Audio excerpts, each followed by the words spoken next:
పత్రిజీ గారు రచించిన యోగం పరపర బుక్కుల్లో నుండి ధ్యానయోగం గురించి మరి కొంచెం సమాచారం తెలుసుకుందాము. యోగా చిత్తవృత్తి నిరోధ అన్నాడు పతంజలి. అంటే ధ్యానయోగం మొదలుపెట్టు, జీసస్ క్రీస్తు చెప్పాడు కదా, నీ లోపల ఉంది అని చెప్పి ఇంకా లోపలికి పోవాలి. మనం ఆయన చెప్పినది చెయ్యాలి కదా. The kingdom of God is with in అన్నప్పుడు మనం ఇంకా లోపలికి పోవాలి. దీని పేరే ధ్యానయోగం అథవా రాజయోగం. మనం బస్ కండక్టర్ అయి ఉండవచ్చు, కానీ ఇంటికి వచ్చిన తర్వాత మరి ధ్యానయోగి కావాలి.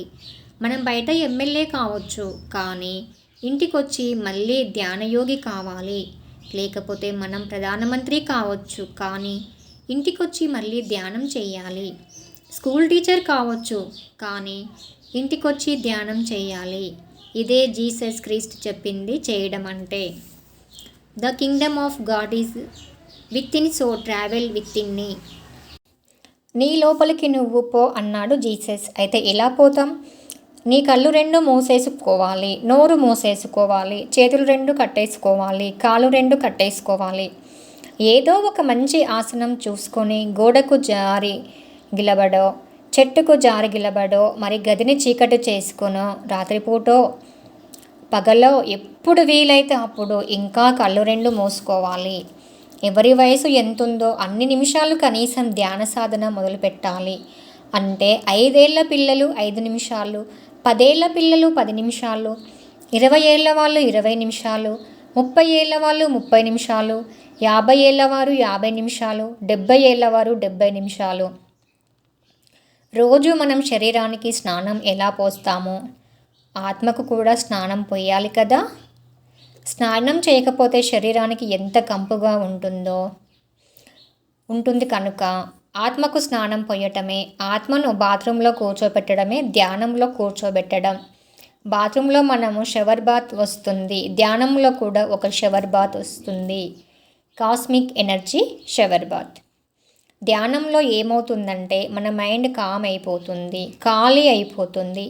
ఎప్పుడైతే మనం మన శ్వాసను గమనించామో, శ్వాసను కుంభించకూడదు, శ్వాస మీద ధ్యాస పెట్టాలి. అలా శ్వాస మీద ధ్యాస పెడుతుంటే మన మనసు నిర్మానుష్యమైపోతుంది. అపారమైన విశ్వశక్తి మన లోపల ప్రవహిస్తుంటుంది. Cosmic energy. దీనిని శివుడి 2వ భార్య అంటే గంగాదేవి అన్నాం. చూశారా? శివుడి జుట్టు నుంచి పైనుంచి గంగ ప్రవహిస్తూ ఉంది అంటే శివుడు క్రింద ధ్యాన స్థితిలో ఉంటాడు. పైనుంచి కాస్మిక్ ఎనర్జీ షవర్ బాత్ వస్తూ ఉంటుంది, లోపల చేరుతూ ఉంటుంది. ఇదే ధ్యానయోగం. అపారమైన విశ్వమయ ప్రాణ చైతన్యాన్ని, ప్రాణశక్తిని మన లోపలికి తీసుకుంటూ ఉండటమే ధ్యానయోగం. అప్పుడు ఏమవుతుంది? దివ్యచక్షువు తెరుచుకుంటుంది. దీన్నే జీసస్ క్రైస్ట్ అన్నాడు. Unless then 2 eyes become 1, you cannot enter the kingdom of God. నీ చర్మచక్షువులు 2 ఏకమైపోయి ఒకానొక దివ్యచక్షువు కాలేకపోతే నువ్వు దేవుని రాజ్యంలో ప్రవేశించలేవు నాయనా అని అంటే దివ్యచక్షువు ఉత్తేజితం అన్నమాట. దీన్నే 3వ కన్ను, థర్డ్ ఐ అంటారు. లోబ్సాబ్ రాంపావ్ రాసిన థర్డ్ ఐ పుస్తకం చదవండి. అక్కడ థర్డ్ ఐ గురించి కొంచెం తెలుస్తుంది. యోగులందరూ కూడాను ఋషులుగా మారినప్పుడు వాళ్ళకి ఒక 3వ కన్ను వస్తుంది. 3వ కన్నుతో చూస్తేనే చూడ్డాన్ని సీయింగ్ అంటాం. ద్రష్ట అంటే చూసేవాడు, ఋషి. కనుక ఈ ధ్యానయోగం యొక్క పరాకాష్ఠలో మనిషి యోగి అయిన తరువాత, అంటే ధ్యాని యోగి అయిపోయిన తరువాత యోగి ఋషి అయిపోతాడు. ఓ యోగి ఋషి అయినప్పుడు అది ధ్యానయోగం యొక్క పరాకాష్ఠ. ప్రతి మనిషి కూడా ఒక ఋషి కావాలి. ఋషిగా కాకపోతే మళ్ళీ పుడుతూనే ఉంటాం. జీసస్ క్రైస్ట్ మహాఋషి అయ్యాడు, బ్రహ్మర్షి అయ్యాడు, వశిష్ఠుడు బ్రహ్మర్షి అయ్యాడు. మరి మనం వాళ్ళ కొంగు పట్టుకొని వ్రేలాడాలా? లేక వాళ్ళలాగా మనం కూడా తయారు కావాలా? వాళ్ళలాగా తయారు కావాలంటే మనం కూడా యోగులం కావాలి, మనం కూడా ఋషులం కావాలి. పిరమిడ్ మాస్టర్లు అందరూ ఋషులే. వాళ్ళు ఎన్నో గంటల ధ్యానం చేసి తమ మూడో కన్నుని ప్రతిష్ఠించుకున్న వారే, మూడో కన్నును తెరిపించుకున్న వారే. మరొక యోగి వచ్చి, మరొక ఋషి వచ్చి మన మూడో కన్ను తెరవడు. మనమే కష్టపడాలి. డబ్బు సంపాదించుకోవడం ఎలానో మరి దివ్యచక్షువు సంపాదించుకోవడంలో కూడా అలానే కష్టపడి సంపాదించుకోవాలి. గంటలు గంటలు ధ్యానం చేస్తే దివ్యచక్షువును సంపాదించుకుంటాం. గంటలు గంటలు వ్యాపారం చేస్తే డబ్బు వస్తుంది. గంటలు గంటలు సంగీత సాధన చేస్తే సంగీతం వస్తుంది. అప్పుడు మనం కూడా త్యాగరాజులం అవుతాం. అప్పుడు భీమ్సేన్ జోషిలా అవుతాం. బిస్మిల్లా ఖాన్లా కావాలంటే మరి గంటలు గంటలు సంగీత సాధన చేయాలి కదా. అలాగే గంటలు గంటలు ధ్యానం చేస్తే ఋషి అవుతాం. మూడో కన్ను తెరుచుకుంటుంది. మూడో కన్ను తెరుచుకున్నప్పుడు మన ధ్యానయోగం పూర్తి అయిందన్నమాట. అక్కడ నుండి జ్ఞానయోగం రెండవ భాగం పూర్తి అయిందన్నమాట. అక్కడ నుండి జ్ఞానయోగం రెండవ భాగం మొదలవుతుంది. తరువాత మళ్ళీ మనం ఈ విషయాలు తెలుసుకుందాం. ఇంతవరకు కర్మయోగం మొదటి భాగం, జ్ఞానయోగం మొదటి భాగంల గురించి తెలుసుకొని ధ్యానయోగంలోకి వచ్చాం. మనం ధ్యానయోగం అన్న విషయంలో ఉన్నాం, గుర్తుంచుకోండి. దీని పేరు రాజయోగం, ద కింగ్ ఆఫ్ యోగస్. ఈ ధ్యానయోగం అంటే రాజయోగంలో మళ్ళీ 4 అంశాలు ఉన్నాయని తెలుసుకోండి. కర్మయోగం మొదటి భాగంలో 4 అంశాలు ఎలా ఉన్నాయో, జ్ఞానయోగం మొదటి భాగంలో 4 అంశాలు ఎలా ఉన్నాయో, ధ్యానయోగంలో కూడాను 4 అంశాలు ఉన్నాయి. మొట్టమొదటి స్టేజ్ ఏ, అదే శ్వాస మీద ధ్యాస. ఈ స్టేజ్లో ప్రతిరోజు కళ్ళు 2 మూసుకొని శ్వాస మీద ధ్యాస పెడుతూ ఉండాలి. దీనిని మనం సుఖమయ ప్రాణామయం, కుంభకరహితమైన కేవల పూరక రేచాత్మకమైన సుఖమయమైన ప్రాణమయం అంటాం. మనకు ఇష్టం వచ్చిన ఆసనంలో మనం కూర్చోవాలి. కుర్చీలో కూర్చోవచ్చు, క్రింద కూర్చోవచ్చు, సోఫాలో కూర్చోవచ్చు, గోడకి జరిగాల పడవచ్చు, మరీ కావాలంటే కాళ్ళు చాపుకోవచ్చు. మొత్తం మీద కళ్ళు 2 మూసుకొని శ్వాస మీద ధ్యాస ఉంచాలి. ఏ మంత్రము చెప్పుకోకూడదు. మనసులో రాముని రూపం మరి బుద్ధుని రూపం పెట్టుకోకూడదు. రామనామం ఉచ్చరించకూడదు. ఏ మంత్రము ఉచ్చరించకూడదన్నమాట. కేవలం శ్వాస మీద ధ్యాస. ఇది స్టేజ్ ఏ, ధ్యానయోగంలో మొట్టమొదటి స్టేజ్. ఇక రెండవ స్టేజ్ బి.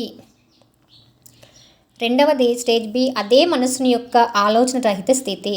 ఇలా స్టేజ్ ఏలో చెప్పిన విధంగా కూర్చుంటే అది అలవాటు అయిపోతూ కొన్ని రోజులకి మైండ్ ఖాళీ అయిపోతుంది.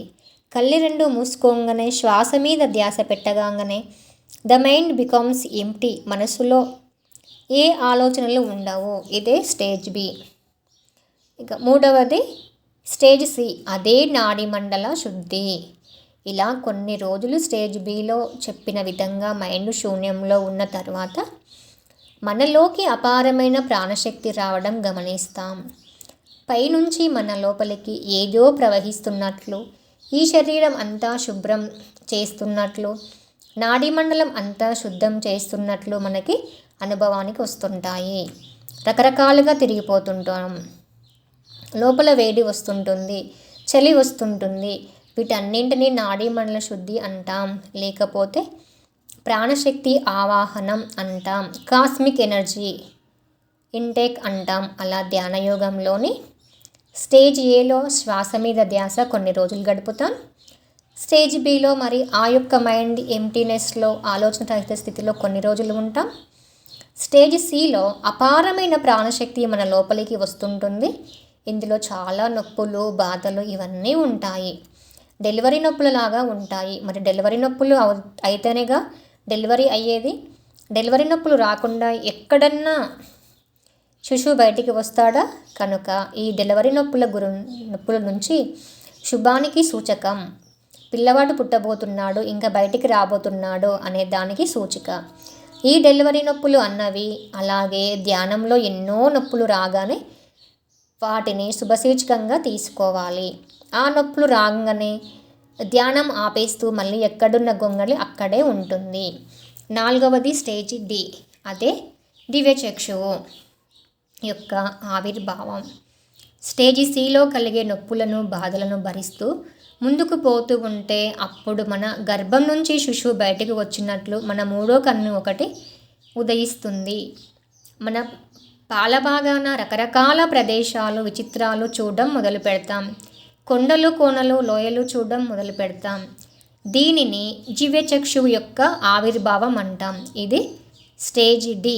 చూశారా? ఇలా కూర్చోగా రకరకాల చెట్లు, కొండలు, కోనలు, లోయలు, జలపాతాలు, సముద్రాలు, ప్రకృతి అద్భుతమైన దృశ్యాలు, ఎప్పుడూ చూడని సూక్ష్మ ప్రకృతి మనకి మన పాలభాగాన కనపడుతూ ఉంటుంది. Unless then two eyes become one you cannot enter the kingdom of God. ఈ రెండు కళ్ళు ఒకటి కాకపోతే నువ్వు దేవుని రాజ్యంలో ప్రవేశించలేవు అన్నాడు జీసస్ క్రైస్ట్. దీని పేరే దివ్యచక్షువు. అదే స్టేజ్ డి అన్నమాట. ధ్యానయోగంలో ఎప్పుడైతే స్టేజ్ డి వచ్చిందో మీ ధ్యానయోగం సఫలీకృతమైంది అన్నమాట. కనుక మళ్ళీ గుర్తుంచుకోండి, ధ్యానయోగంలో శ్వాస మీద ధ్యాస పెట్టడం అన్నదే స్టేజ్ ఏ. మన మనసు నిర్మానుష్యమైపోవటం అన్నదే స్టేజ్ బి. ప్రాణశక్తిని తీసుకుంటూ నాడీమండల శుద్ధి జరగడం అన్నదే స్టేజ్ సి. దివ్యచక్షువు యొక్క ఆవిర్భావం అన్నదే స్టేజ్ డి. ఏ దివ్యచక్షువునైతే కృష్ణుడు సంజీవుడికి ఇచ్చి అక్కడి నుంచి మహాభారత యుద్ధాన్ని చూడమని చెప్పాడో, ధృతరాష్ట్రునికి రన్నింగ్ కామెంటరీ ఇప్పించాడో ఆ థర్డ్ ఐ అన్నమాట.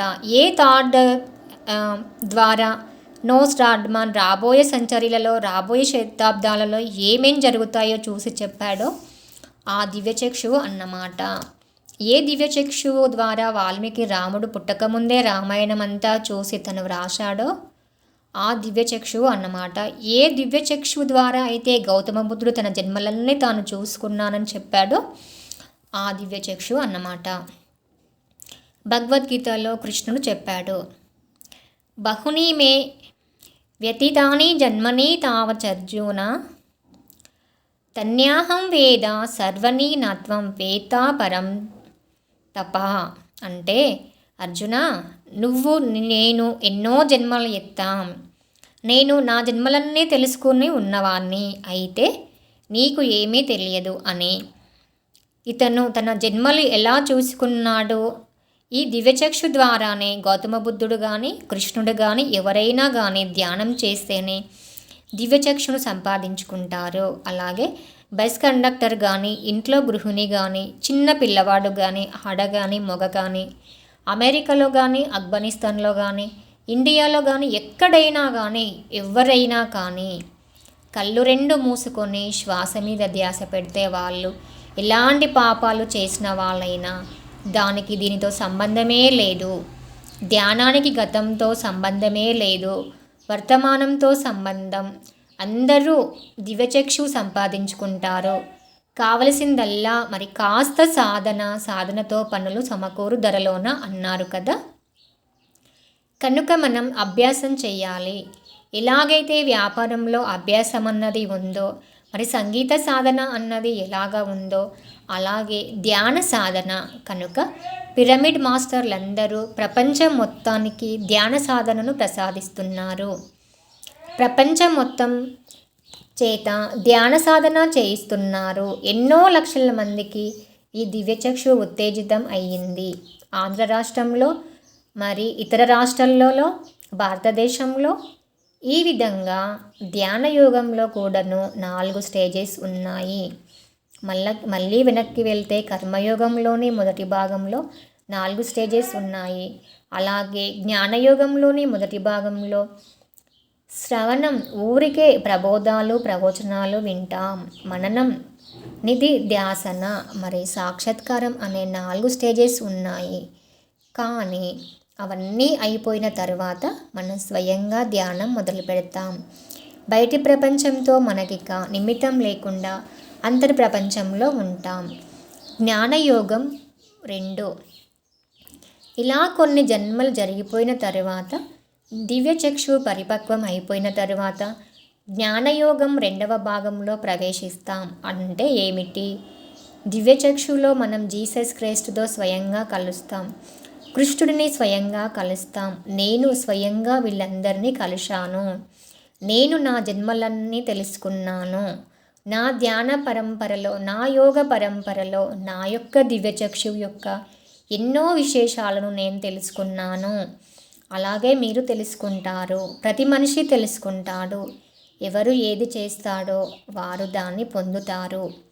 జ్ఞానయోగం 2లోనూ శ్రవణం, మనన, నిధిధ్యాసన, సాక్షాత్కారాలన్నీ ఉన్నవి. కనుక ఈ దివ్యచక్షువు వచ్చిన తరువాత స్వయంగా జీసస్ క్రైస్ట్ దగ్గర నుంచి, కృష్ణుని దగ్గర నుంచి మన ధ్యానంలో వారిని దర్శించి వారి మాటలు వినడం అనేది మళ్ళీ శ్రవణం 2. అంతకుముందు భౌతిక గాయంలో ఉండి ప్రవచనాలు విన్నాం.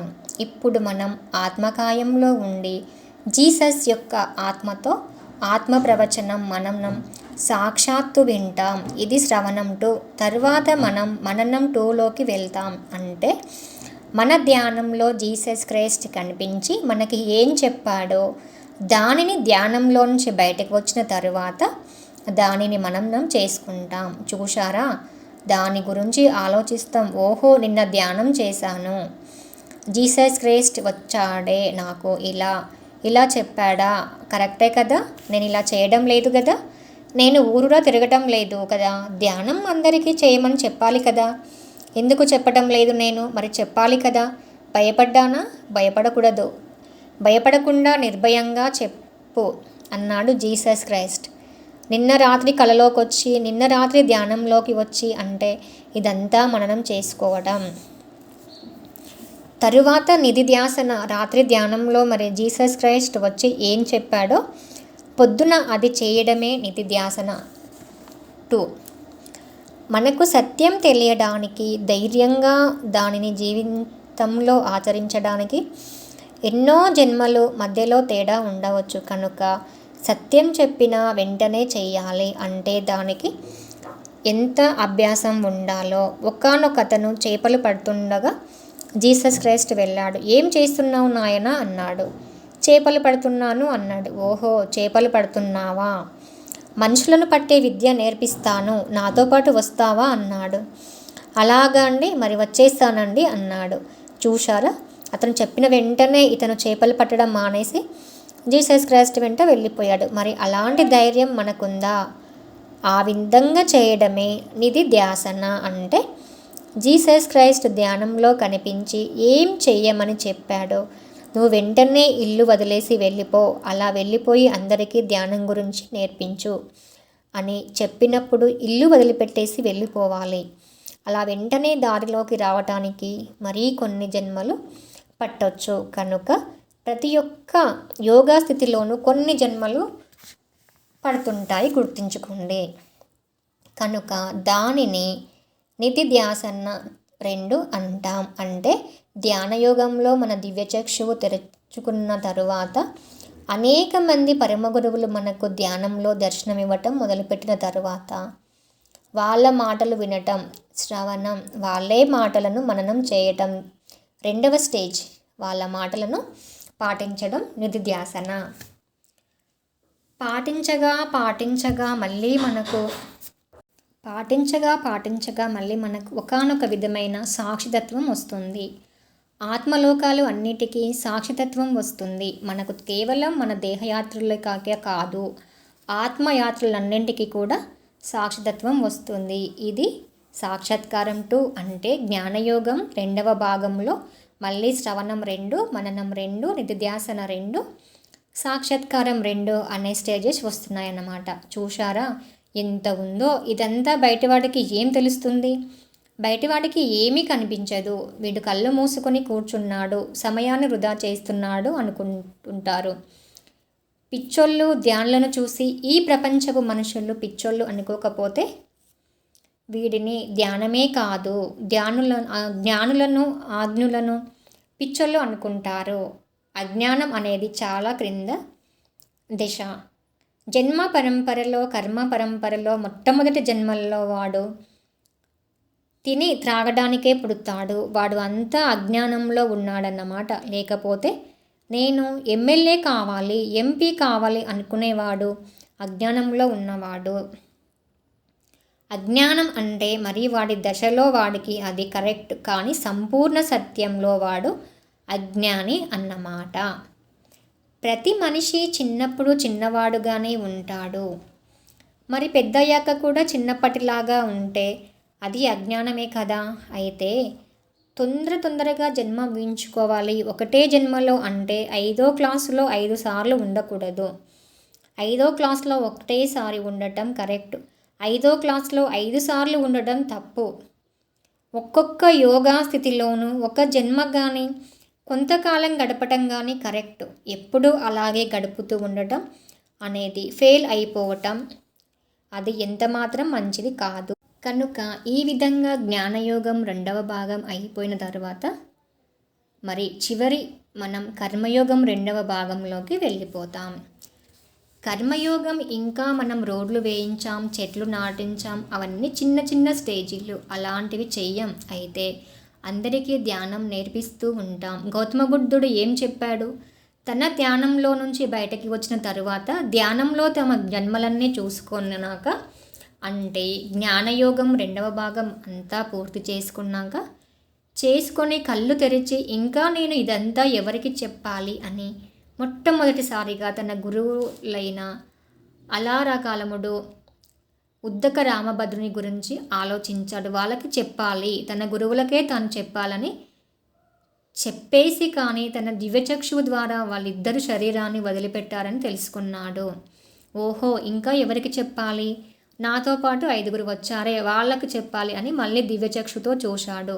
ఇప్పుడు అతని దివ్యచక్షువు ఉంది, వాళ్ళు ఎక్కడున్నారో తెలుసు. ఈయనకి ఇతనేమో గౌతమ బుద్ధుడేమో మరి గాయలో ఉన్నాడు, వాళ్ళేమో సారానాథ్ కాశీ దగ్గర ఉన్నారు. 200 కిలోమీటర్లు ఇంకా బయలుదేరి వెళ్ళాడు. వాళ్ళ 5గురికి ధ్యానం చెప్పాలని తన 5గురి స్నేహితులను వెతుక్కుంటూ వెళ్ళాడు. వాళ్ళకి కూడా ధ్యానం నేర్పించాడు. ఇదే కర్మయోగం 2వ భాగం. గుర్తించుకుందాం, ధ్యానం నేర్పించటమే కర్మయోగం 2వ భాగం. కర్మయోగం మొదటి భాగంలో ఏం చేశాము? చెడు చెయ్యకు నాయన అని స్టేజ్ ఏలో చెప్పాం, మంచి చెయ్యి అని స్టేజ్ బిలో చెప్పాం, ఫలితాన్ని ఆశించవద్దయ్యా అని స్టేజ్ సిలో చెప్పాం, నేను అనేది లేకుండా కర్మలు చేయమని స్టేజ్ డిలో చెప్పాం. కర్మయోగం 2వ భాగంలో ఏముంది? కళ్ళు మూసుకో, శ్వాస మీద ధ్యాస పెట్టు, గంటలు కళ్ళు 2 మూసుకో, నీ పెళ్ళాం పిల్లల్ని మనసులో రానియకు, నీ ఆత్మతో నువ్వు ఉండు అని ఈ విధంగా ప్రబోధించడమే, ఈ విధమైన మాటలు పలకడమే ఇదే కర్మయోగం 2వ భాగం. చూశారా, అందరినీ ధ్యానంలో దింపడమే కర్మయోగం 2వ భాగం. జీసస్ క్రైస్ట్ అదే చేశాడు. ఏదైనా మనం ధ్యానం అనుకుంటామో అదే మరి జీసస్ క్రైస్ట్ అందరితో చెప్పాడు. కానీ అది మరుగున పడిపోయింది. బుద్ధుడు కూడా చెప్పాడు, కానీ భారతదేశంలో మళ్ళీ అది మరుగున పడిపోయింది. మళ్ళీ పూజలు, ప్రార్థనలు, టెంకాయలు వచ్చాయి, కానీ బుద్ధుడు చెప్పింది మాత్రం పారిపోయింది. ఈ దేశంలోంచి ఆ పారిపోయిన ధ్యానాన్ని మళ్ళీ పిరమిడ్ స్పిరిచువల్ సొసైటీస్ మాస్టర్లందరూ భారతదేశంలోకి తీసుకొని వస్తున్నారు.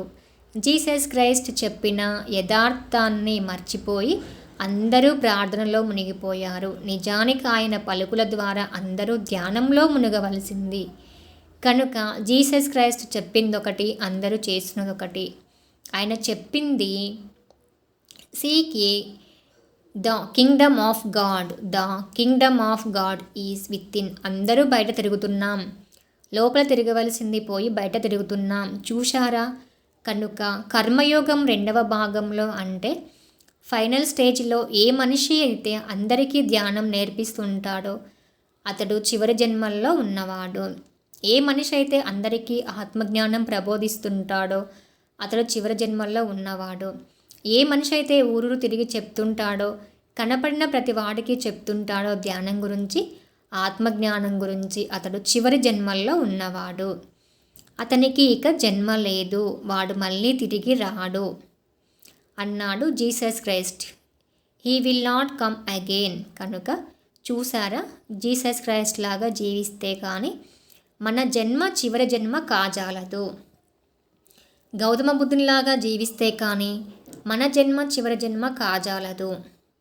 వర్తమాన మహావీరునిలాగా మన జన్మ ఉంటుందంటే కానీ ఆఖరి జన్మ కాజాలదు. వీళ్ళందరి జన్మ అసలు అర్థం ఏమిటి అందరికీ ఆత్మ గురించి చెప్తున్నారు. మంచి పనులు చెయ్యి, చెడు చెయ్యకూడదు అని బోధించటమే వారు వీళ్ళు. నువ్వు శరీరం కాదు, ఆత్మవని తెలుసుకో. నువ్వు మానవుడివి కాదు, మాధవుడివని తెలుసుకో. నువ్వు జీవుడివి కాదు, దేవుడివని తెలుసుకో. You are that. కనుక ఆ విధంగా ప్రతి మనిషికి బోధించటమే, మరి అందరినీ ధ్యానంలో కూర్చోబెట్టడమే ఇదే కర్మయోగం 2వ భాగం. ఈ విధంగా మనం యోగం పరంపర అన్న కాన్సెప్ట్ గురించి విస్తారంగా తెలుసుకుంటున్నాం. మళ్ళీ ఒకసారి అంతా చెప్తాను, ఎందుకంటే దీన్ని మళ్ళీ రిపీటేషన్ చేయవలసిందే, మళ్ళీ వినవలసిందే. తమోగుణ కర్మలు. మానవుడు ఎన్నో మానవ జన్మలు ఎత్తిన తరువాత చివరి జన్మల్లో యోగం గురించి ఆలోచిస్తాడు, యోగా పరంపరలోకి వస్తాడు. మొట్టమొదటి జన్మల్లో కేవలం రేపు ఇడ్లీ తినాలి, ఎల్లుండి దోశ తినాలి, ఆ తర్వాత నేను చికెన్ తినాలి, మటన్ తినాలి అని చెప్పేసి ఎంతసేపు తినడం మీదే ధ్యాస ఉంచుతాడు. లేకపోతే నాకు ఆ అమ్మాయి కావాలి అని చెప్పేసి భోగంలో ఉంటాడు. అది కరెక్ట్, తప్పేమి కాదు. కానీ అది మొట్టమొదటి స్టేజ్ మటుకే మానవుడి జన్మ పరంపరలో. రజోగుణ కర్మలు. తరువాత కొన్ని జన్మల పరంపరలో రజోగుణంలో వస్తాడు. రవణాసుడిలాగా అందరినీ చీల్చి చెండాడుతుంటాడు. అందరూ వీడి కాళ్ళ క్రిందే ఉండాలి, నేనొక్కడినే ఎమ్మెల్యే కావాలి, నేనే ఎంపీ కావాలి, పక్కవాడు కాకూడదు, వాడు ఎందుకు అవ్వాలి, వాడికన్నా నాకే అధికారం ఉండాలి అని చెప్పేసి వాడిని చంపేస్తుంటాడు. వాడి మీద బాంబులేస్తుంటాడు. ఎందుకంటే వీడికే అధికారం కావాలి. అందుకు అవతలివాడు ప్రాణాలతో బ్రతకకూడదట. చూశారా ఎంతటి బాధకరమో. ప్రతి మనిషి, ప్రతి రాముడు కూడాను ఒక్కప్పుడు రవణాసురుడిగా ఉన్నవాడే. ప్రతి రవణాసురుడు కూడాను తరువాతి జన్మల్లో రాముడైన వాడే, గుర్తుంచుకోండి. సాత్విక గుణకర్మలు. కనుక కొన్ని జన్మలు ఇలా రజోగుణంతో అయిపోయిన తర్వాత సాత్విక గుణంలో ఉంచుతుంటాడు. ఇక విభూషణుడి జన్మలు వస్తుంటాయి. మొట్టమొదట తమోగుణం అంటే తిండి తినడం ఎక్కువైపోయి అజీర్తి చేసి బాధపడుతూ ఉంటాడు. ఆపై రజోగుణంలో అంటే చంపడంలో తాను కూడా ఎన్నోసార్లు చంపబడి చివరికి తాను కూడా దుఃఖంతో ఉంటాడు. కనుక ఆ జీవాత్మ కొట్టుకుంటూ ఉంటుంది, దుఃఖంతో అలమటిస్తూ ఉంటుంది. ఎన్నో జన్మల తరువాత నాకు ఇంకా దుఃఖం ఉండకూడదు, దానికి నేనేం చెయ్యాలి అన్నప్పుడు అప్పుడు మెల్లిమెల్లిగా ప్రవచనాలు వింటుంటాడు. ఎక్కడ సువార్త కూటములు ఉంటాయో అక్కడికి వెళ్తుంటాడు. ఎక్కడ గీతా యజ్ఞాలు యాగాలు జరుగుతుంటాయో అక్కడికి వెళ్ళి కనుక్కుంటుంటాడు. ఏం చెప్తున్నారు వీళ్ళు అని. వాళ్ళు ఏం చెప్తారు చూశారా, అక్కడికి పోయి మొట్టమొదటిసారిగా తెలుసుకుంటాడు. ఓహో, నేను చెడు చెయ్యకూడదు, నేను ఇంకా పీత తినకూడదు, రొయ్య తినకూడదా, అది చెడా, తోటి ప్రాణిని ప్రేమించాలా, చంపకూడదా, ఓహో అయితే ఇవాల్టి నుంచి నేను మాంసం మానేస్తున్నాను అంటాడు వాడు. చూశారా, ఇది ఫస్ట్ స్టేజ్ ఏ, కర్మయోగం మొదటి భాగంలో. తర్వాత మెల్లగా అన్నింటినీ ప్రేమించడం ప్రారంభిస్తాడు. లోపలికి అన్నం పెట్టడం మొదలు పెడతాడు, కోళ్ళకి అన్నం పెట్టడం మొదలు పెడతాడు. తోటి మానవులకి రోజు ఇంత అన్నదానం చేస్తుంటాడు. ఎవరికైనా బట్టలు లేకపోతే బట్టలు ఇస్తుంటాడు. అంటే మంచి చేయడం మొదలు పెడతాడు. స్టేజ్ బిలో తరువాత ఏం చేస్తాడంటే ఫలితాన్ని ఆశించకుండా ఉండటం. అది కొంచెం కష్టం, కానీ మెల్లిమెల్లిగా పైకి ఎదుగుతోంది కదా ఆత్మ అని సాధిస్తుంది. ఇంకా కొన్ని రోజులకు నేను అనేదే లేకుండా చేసుకుంటాడు. ఇలా కర్మయోగం మొదటి భాగంలో కొన్ని జన్మలు అయిపోయిన తరువాత మళ్ళీ జ్ఞానయోగం మొదటి భాగంలోకి వచ్చి ఓహో నేను ఆత్మనా, శరీరాన్ని కాదా, అయితే ఓహో నేను ఆత్మను, నేను ఆత్మను, నేను ఆత్మను అని మననం చేస్తూ ఉంటాడు. ఆత్మగా జీవించడం మొదలు పెడతాడు. ఎవరైనా చనిపోతే శరీరమే చచ్చిపోతుందో, ఆత్మగా ఎప్పుడూ ఉంటాడు. కనుక నువ్వు బాధపడకు నాయనా అని వీడే వాడికి చెప్తుంటాడు. చూశారా, అంటే జ్ఞానయోగం మొదటి భాగంలో ఉన్నాడన్నమాట. వాడు ఆత్మను చూడలేదు, ధ్యానం చెయ్యలేదు, దివచక్షువు రాలేదు, కానీ ఆత్మ ఉందని జ్ఞానపరంగా తెలుసుకున్నవాడు. ఈ విధంగానే జీవిస్తున్నాడు. పరలోకాలు ఉన్నాయని జ్ఞానపరంగా తెలుసుకున్నాడు. ఆ విధమైన అవగాహనతో జీవిస్తున్నాడు. పరలోకాలు తాను స్వయంగా చూడలేదు. తాను స్వయంగా చూసి ఉంటే జ్ఞానయోగం 2వ భాగం ఉండేవాడు. కానీ థియరటికల్గా తెలుసుకున్నాడు. యోగుల ముఖత గ్రహింత సహితంగా తెలుసుకున్నాడు. దాన్ని విని హాయిగా ఆనందిస్తున్నాడు, జీవిస్తున్నాడు. కనుక జ్ఞానయోగం 1వ భాగంలో ఉన్నాడు. కానీ ఇలా కొన్ని జన్మలు అయిపోయిన తర్వాత పరోక్షంగా జ్ఞానంలో వాడు ఇష్టపడడు. ప్రత్యక్షమైన జ్ఞానం కావాలి, నేను కూడా చూడాలి, చనిపోయిన తర్వాత ఏమవుతుంది అన్నది నేను స్వయంగా చూడాలి. వాడు ఇంకా కళ్ళు 2 మూసుకొని కూర్చుంటాడు. ఆ తరువాత అందరితోనూ తనే స్వయంగా చెప్తాడు. ఓహో, నువ్వు చూడదలుచుకున్నావా? అయితే కళ్ళు 2 మూసుకో, శ్వాస మీద ధ్యాస పెట్టు అని అవతలివాడు కొన్ని రోజులు పెడతాడు. మైండ్ కుదరడం లేదండి అంటాడు. నిజమే నాయన, మొట్టమొదట్లో క్రికెట్ నేర్చుకుంటున్నప్పుడు బాల్ వికెట్ మీదకి పోదు. మెల్లిమెల్లిగా రోజు ప్రాక్టీస్ చెయ్యి, క్రమక్రమంగా బాల్ వికెట్ మీదకి పోతుంది. అలాగే రోజు అభ్యాసం చెయ్యి, కళ్ళు 2 మూసుకో, మెల్లిమెల్లిగా అంతా వస్తుంది. మైండ్ కుదుట పడుతుంది. ఎందుకు కుదుట పడదు? అలా కూర్చోబెట్టగా అవును సార్, నాకు మైండ్ కుదుట పడిపోయింది అంటాడు. వెరీ గుడ్, అలానే కూర్చో మరి, ఎంతో బాగుంది అని వాడు అంటుంటాడు. అంతా బాగుందా? వెరీ గుడ్, ఇంకా కూర్చో మరి. అలా కూర్చోగా వాడి నాడీ మండలం సంపూర్ణంగా శుద్ధం అవుతుంది. అంటే ఎన్నో తమోగుణ జన్మల్లో, ఎన్నో రజోగుణ జన్మల్లో ఎంత హింస చేశాడో, ఎన్ని ఆత్మలకు అవన్నీ ఆ బాధలన్నీ ఇప్పుడు అనుభవించాలి. నాడీ మండల శుద్ధి జరగాలి. ఆ బాధలన్నింటినే కుండలిని పెయిన్స్ అంటాం. ఎలాగైతే డెలివరీ పెయిన్స్ అనుభవిస్తామో అవన్నీ అనుభవించిన తర్వాత దివ్యచక్షువు తెరుచుకుంటుంది. అప్పుడు వాడు ఉంటాడు, సార్, నాకు నిన్న ధ్యానంలో ఒక చెట్టు కనబడింది, ఒక ముసలాయన కనపడ్డాడు, గడ్డం పెట్టుకొని ఉన్నాడు. ఓహ్, అలా గాలిలో వెళ్ళిపోతున్నారండి చాలామంది. అవునా, చూశావా? ఇంకా బాగా చూడటం అభ్యాసం చేయి. మసకగా చూస్తాను సార్ అంటాడు. మళ్ళీ కూర్చో, మళ్ళీ కూర్చో, ఇంకాస్త శుద్ధంగా చూస్తావు. ఇంకొంచెం ఎనర్జీ తీసుకుంటే ఇంకొంచెం క్లియర్గా చూస్తావు. చనిపోయిన నా తల్లి వచ్చింది సార్, నా పక్కనే కూర్చుంది, నాకు అన్నం తినిపించింది అన్నాడు ఒక ఆయన గుంతకల్లో. ఓహో, అన్నం తినిపించిందా? ఓ వెరీ గుడ్, ఆ తల్లి కనిపించింది, మాంసం తినకు నాయనా అని చెప్పిందంట. అతడు మరుసటి నాడి నుండి మాంసం తినటం మానేశాడు. పిరమిడ్ మాస్టర్ వీరారెడ్డి అని చెప్పేసి గుంతకల్లో ఫిలిం డిస్ట్రిబ్యూటర్. కనుక ఈ విధంగా మనకు ధ్యానంలో అనుభవాలు రావటం మొదలు పెడుతుంటాయి. నేను ఈ వర్తమాన జన్మల్లో ఒక బ్రాహ్మణుల ఇంట్లో పుట్టాను. నా గత జన్మలో నేను ఒక ముస్లిం సూఫీ మాస్టర్ గోల్కొండ దగ్గర, అంతకు ముందు జన్మలో నేను ఒరిస్సాలో పుట్టాను, అంతకుముందు జన్మలో నేను అమెరికాలో పుట్టాను. ఇలా నా జన్మలన్నీ తెలుసు. ఈ విధంగా ఆ దివ్యచక్షువుతో ప్రతి ఒక్కళ్ళు కూడాను ఈ జన్మ పరంపర మొట్టమొదటి జన్మ నుండి అన్ని జన్మలను చూసుకుంటూ ఓహో, నేను ఆడగా పుట్టాను, మగగా పుట్టాను, రాజుగా పుట్టానా, పేదగాను పుట్టానా, ఇండియాలో పుట్టానా, అమెరికాలో పుట్టానా, కొన్ని జన్మలు హిందువుగాను ఉన్నానా, కొన్ని జన్మలు ముస్లింగా ఉన్నానా, ఇవన్నీ తెలుసుకొని పకపకా నవ్వుకుంటాడు. అప్పటి నుంచి వాడి జీవితం నవ్వు మొదలవుతుంది. దుఃఖం అంతమైపోతుంది. నిర్వాణ స్థితిలో ప్రవేశిస్తాడు.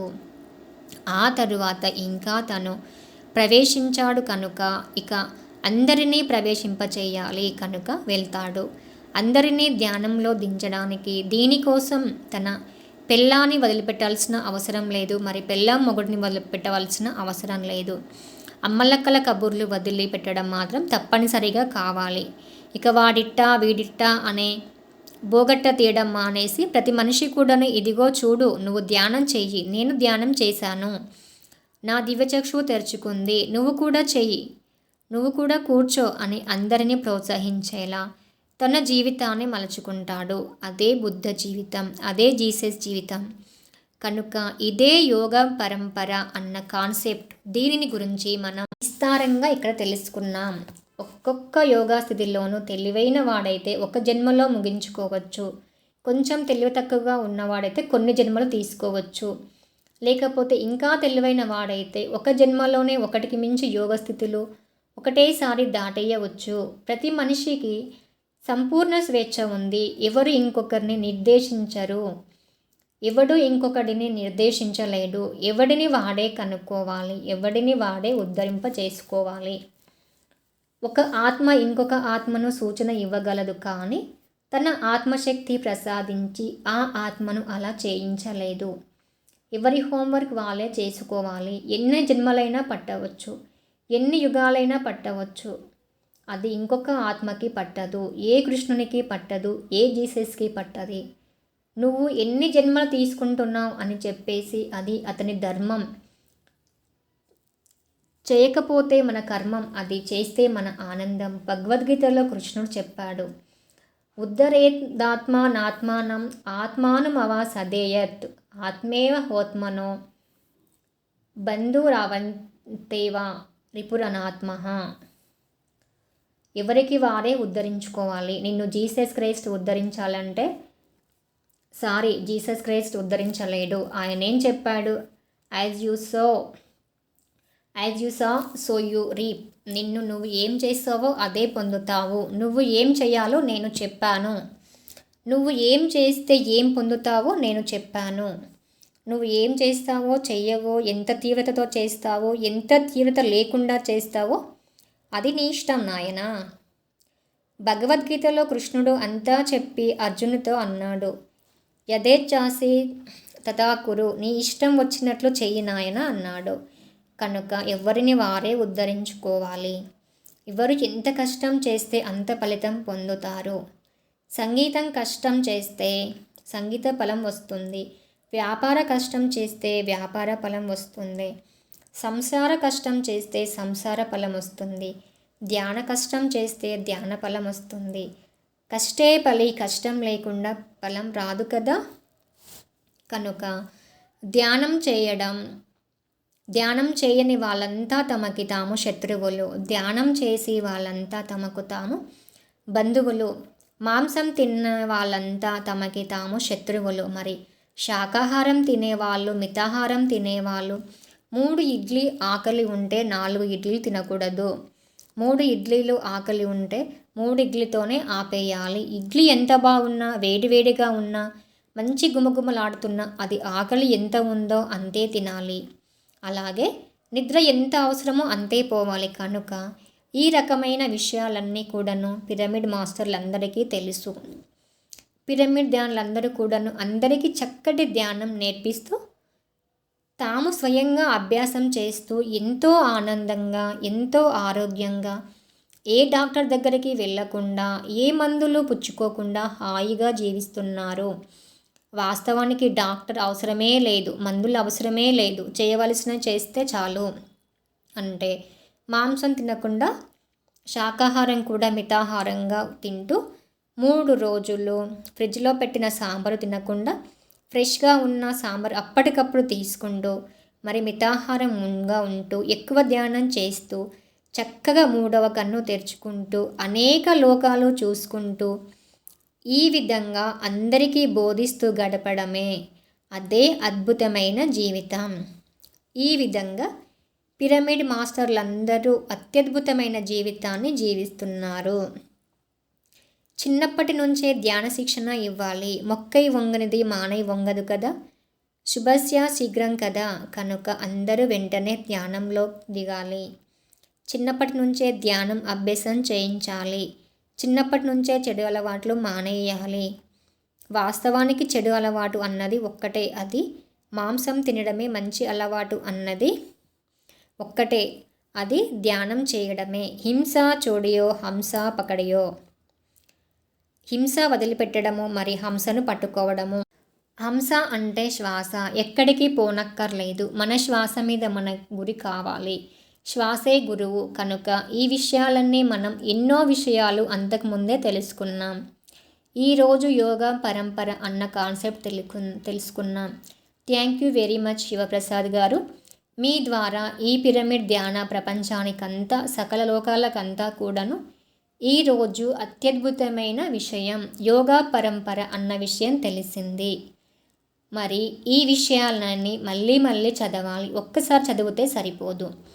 మాటి మాటికి చదివి అది మననం చేసుకొని దాని అభ్యసన చేస్తే దాని యొక్క ఫలం సాక్షాత్కారం మనకు వస్తుంది. బ్రహ్మర్షి పత్రిజీ ఈ రోజుతో యోగం పరంపర బుక్ పూర్తయింది. మరి బ్రహ్మర్షి పత్రిజీ గారు రచించిన పుస్తకాలు ఆడియోస్ వినాలనుకునే వాళ్ళు Shri Jagadamba pyramid house YouTube channel subscribe చేసుకోండి. యూట్యూబ్లో బ్రహ్మర్షి పత్రిజీ గారు రచించిన బుక్స్ అన్ని ఆడియోస్ చేసి పెట్టడం జరిగింది. Thank you masters. ఒక పుస్తకంతో మళ్ళీ కలుసుకుందాం.